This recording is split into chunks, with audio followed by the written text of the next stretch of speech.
ఈసారి పండక్కి నా సామిరంగా. హాయ్ ఫ్రెండ్స్, నా సామ్రాంగి మూవీ రివ్యూ చూద్దాం. ఇంకా స్టోరీ లైన్కి వెళ్లే ముందు మన ఛానల్ ఎవరైనా సబ్స్క్రైబ్ చేసి నచ్చి లైక్ చేయండి. మరిన్ని లేటెస్ట్ మా ఛానల్ వాచ్ చేస్తానండి. ఇక ముందుగా ఈ సినిమా కథ విషయానికి వస్తే, ఒక ఊర్లో నాగార్జున ఆడుతూ పాడుతూ జాలీగా తిరుగుతుంటాడు. అయితే ఏ బాధ లేకుండా ఉంటాడు. అలాంటి నాగార్జున కొంతమంది పెద్ద మనుషులు గొడవ ఏర్పడడంతో, ఇక అదే క్రమంలో తన స్నేహితులు అయిన అల్లరి నరేష్ అలాగే రాజుతో కలిసి నాగార్జున చేసే సందర్భం మామూలు ఉండదు. అయితే నాగార్జున వాళ్ళ కొంచెం సిల్లీగా అనిపించే సీన్స్ తో అయితే ఉందని చెప్పాలి. ఇక ఒక పని వల్ల ఊర్లో ఉన్న పెద్ద మనుషులకి నష్టం ఏర్పడుతుంది. దానివల్ల వాళ్ళు వీళ్ళ మీద ఎలాగైనా రివెంజ్ తీర్చుకోవాలని చూస్తుంటారు. అయితే వీళ్ళు చంపేయనే చూస్తుంటారు. ఇలాంటి క్రమంలో నాగార్జున అలాగే వాళ్ళ స్నేహితులు అలాగే విలన్స్ మధ్యన ఏర్పడిన కొన్ని కాంపిటీషన్స్, కొన్ని యాక్టివిటీస్ అయితే మూవీస్ అయితే ఆడియన్స్ అయితే కనెక్ట్ అయ్యేలా ఉందని చెప్పాలి. ఇకపోతే పెద్దగా స్టోరీ లేనప్పటికీ మూవీ మాత్రం ఆడియన్స్ అయితే ఎంటర్టైన్మెంట్ అని చెప్పాలి.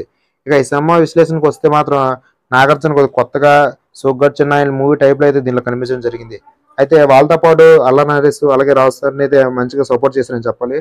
ఇక దీని స్టోరీ మాత్రం కొంచెం సిల్లీగా ఉన్న కొంచెం కొత్తగా అయితే అనిపించింది చెప్పాలి. ఇక ఈ టెక్నికల్ విషయానికి వస్తే బ్యాక్గ్రౌండ్ మ్యూజిక్ మాత్రం కొంచెం డిసప్పాయింట్ అనిపించింది. ఎందుకంటే ప్రతిసారి వేసిన మ్యూజిక్ వేస్తుంటారు. ఇకపోతే సాంగ్స్ అయితే కొంచెం పర్వాలేదు అనిపిస్తుంది.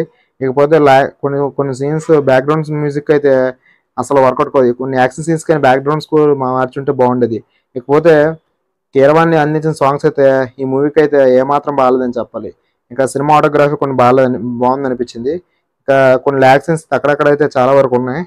ఆడియన్స్ అయితే కనెక్ట్ అయ్యేలాగైతే ఉండవు. ఎక్కడన్నా బోరింగ్ సీన్స్ చాలా వరకు అయితే మూవీలో ఉన్నాయని చెప్పాలి. ఇకపోతే ఈ మూవీలో అయితే ప్లస్ పాయింట్ ఏంటంటే నాగార్జున యాక్టింగ్తో పాటు స్క్రీన్ ప్రెజెంటేషన్ అయితే బాగా చేశారు. క్వాలిటీనెస్ కూడా బాగుందని చెప్పాలి.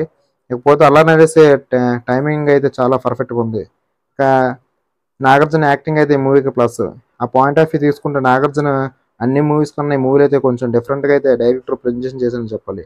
ఇక కొరియోగ్రాఫర్కి వచ్చి కొత్తదనంగా చూపించాలనేది డైరెక్టర్ అయితే బాగా చూపించాడు. ఇక అల్లరి నరేష్ రావుతర్ని అయితే మధ్యన నడిచే కొన్ని కాంపిటీషన్స్ అయితే ఆడియన్స్ అయితే కొంచెం బాగుంటాయి. ఇక అలాగే ఈ సినిమాలో హీరోయిన్ కొంతమంది హీరోయిన్లు అయితే తీసుకోవడంలో కొంచెం విఫలమేదని చెప్పాలి. అంటే వాళ్ళ తగినట్టు యాక్టింగ్ అయితే పడలేదని చెప్పాలి. ఇకపోతే కామెడీ సీన్స్ అయితే బాగా ఇష్టపడే వరకు అయితే ఈ మూవీ బాగుంటుంది. ఇక ఈ మూవీ ఏ టైప్లో ఉంటుందంటే సోగ్గాడ్ చిన్న అంటే ఎలివేషన్లో ఉంటుందని చెప్పాలి. ఎందుకంటే కొన్ని కామెడీ సీన్స్తో పాటు కొన్ని ఊరి మధ్య జరిగే ఎలివేషన్తో అయితే మూవీ తీయడం జరిగింది. కొరియోగ్రాఫర్గా వచ్చి డైరెక్టర్గా అయితే కొంచెం సక్సెస్ అయ్యాడని చెప్పాలి. మీ సంక్రాంతికి అయితే మూవీ కొంచెం బెటర్ అనిపిస్తుంది. మరి మీకు ఎలా అనిపించింది కింద లైక్ చేయండి, కామెంట్ చేయండి. మరిన్ని ఇష్టం మన ఛానల్ వాచ్ చేస్తుంది.